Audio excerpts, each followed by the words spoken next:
All right, let's just dive right into this explainer. If you look past all those sensational headlines floating around lately, you'll see something really interesting happening. The electric vehicle market isn't failing, it's actually transitioning into this much stronger fundamentals-driven era. Today, we're going to connect the dots. We'll look at consumer car sales, some absolutely wild cutting-edge battery chemistry, and figure out how that package that just arrived at your door is totally changing the global logistics landscape. So here's our visual roadmap for today. We're covering 1. The 2026 EV market reset, 2. The used EV boom, 3. The solid-state battery breakthrough, 4. Electrifying urban delivery fleets, and finally, number 5, pathways to zero-emission delivery. Let's get to it. Part 1. The 2026 EV market reset. First up, we've got to address the elephant in the room, this whole narrative that EV sales are just plummeting and the entire market is falling apart.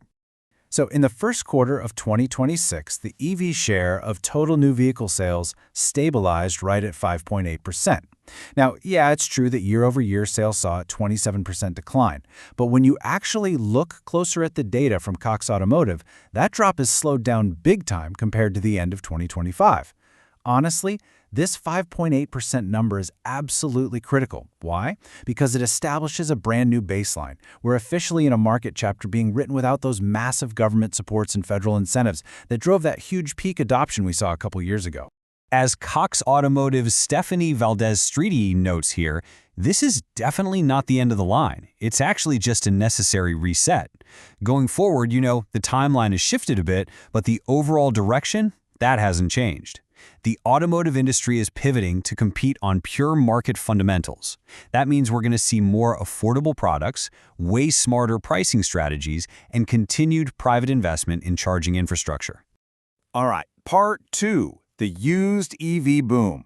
Because if you want to see exactly where those market fundamentals are showing the most explosive strength, we literally just have to look at the secondary market.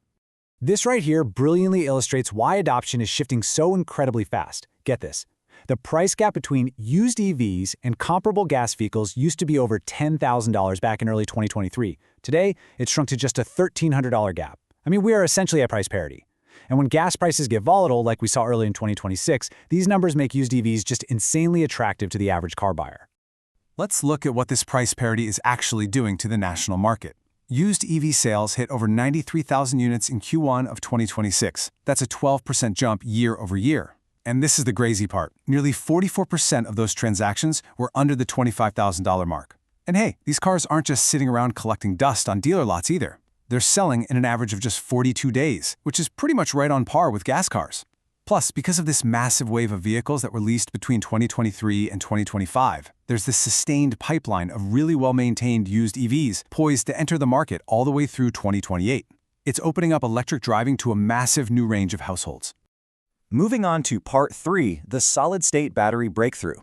Now, what's genuinely fascinating about this next chapter is the massive technological leap that's going to actually power the cars of tomorrow.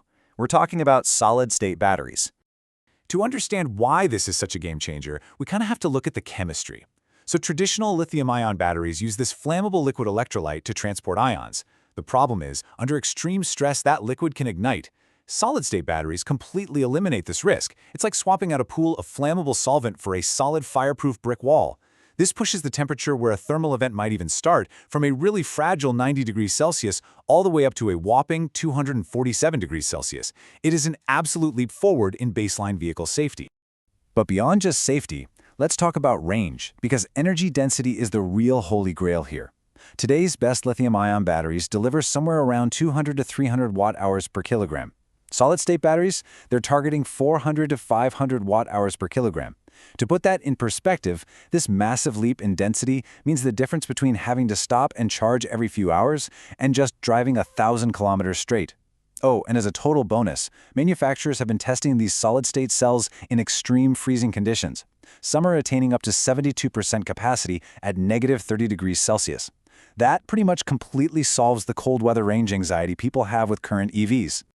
Now, just to manage our expectations a bit, here's the realistic rollout timeline. Right now, we're in Phase 1, seeing these semi-solid batteries, which still have a tiny bit of liquid electrolyte, hitting the market. Phase 2, which is initial production for premium vehicles, is ramping up right now between 2026 and 2027. But phase 3, that true massive-scale production that's going to make this affordable for everyday consumers, that won't really hit its stride until 2030 and beyond. It just comes down to the incredible complexity of manufacturing these solid materials in ultra-dry environments. All right, part 4, electrifying urban delivery fleets. Let's pivot away from passenger cars and deep battery chemistry for a second and look at how we clean up the massive, incredibly complex world of commercial freight. Think about the geographic scale of your own online shopping. This breakdown from the University of Washington's Urban Freight Lab perfectly maps out that journey, from the first mile all the way to the last 50 feet right at your front porch. And the absolute most critical takeaway here, an estimated half of all road-based freight emissions happen right there in that last mile. As our cities grow and we all keep demanding same-day delivery, fixing this last mile is absolutely essential to cutting carbon emissions. And the good news is, we're actually making tangible progress. According to CalSTART, there are already over 37,800 zero-emission cargo vans deployed on U.S. streets right now. They added nearly 12,000 new vehicles in just the first 6 months of 2024 alone. You might be wondering, why cargo vans? Well, while heavy-duty electric semi-trucks are still incredibly expensive, we're talking sometimes 3 times the cost of a diesel truck, cargo vans have much lower upfront costs. They need smaller batteries, and there are tons of models available right now. They're essentially the perfect vanguard for city electrification. Which brings us to part 5, pathways to zero-emission delivery. So how exactly do we solve this incredible infrastructure bottleneck and actually get these clean delivery networks operating at a massive scale? Well, it requires a really holistic view of the entire urban delivery ecosystem. You can't just slap a mandate on a shipping company to buy an electric truck and call it a day. It doesn't work like that. It involves the shippers, third-party logistics carriers, real estate managers, and local governments all working together. Moving away from a century of diesel infrastructure means we have to create completely new logistics models that integrate all these players seamlessly. Researchers have actually identified this 3-legged stool to make this transition happen. Leg 1 is electrification, which we've been talking about, but leg 2 is mode shift. That literally means shifting away from trucks entirely for certain routes. Think cargo e-bikes or even small personal delivery drones. And then leg 3 is space management. Cities have to completely reimagine how they allocate physical space. They need to dedicate public right-of-ways for cargo bike parking, parcel lockers, and zero-emission loading zones. Because without the physical space to operate, the new tech simply can't function. Now, a massive part of space management is obviously charging. While public infrastructure is growing pretty rapidly, you can see that sharp rise in Level 2 and DC fast ports right here, public charging is honestly just a drop in the bucket for commercial needs. It's estimated that up to 90% of freight-related charging is going to need to happen at private depots. But here's the catch. Upgrading the electrical grid to handle a whole depot full of commercial EV vans, that can take years of permitting and massive capital expense. It leaves fleet managers in a really tough spot. To bypass those frustrating grid delays, the industry is pioneering this brilliant workaround called charging as a service. Companies like SparkCharge, who, by the way, have already delivered over 6.3 million kilowatt hours to EV partners. They literally bring the power directly to the fleet. They deploy these off-grid mobile battery trailers right to a company's delivery vans overnight. Technicians charge the vehicles while they're parked, which means zero downtime, no waiting around for lengthy construction permits, and fleets can scale their zero-emission operations instantly while they wait for that permanent grid infrastructure to be built. It's so smart. And that really brings us full circle. The transition to electric mobility isn't failing. Actually, scratch that. It's just evolving into a much more mature, permanent phase.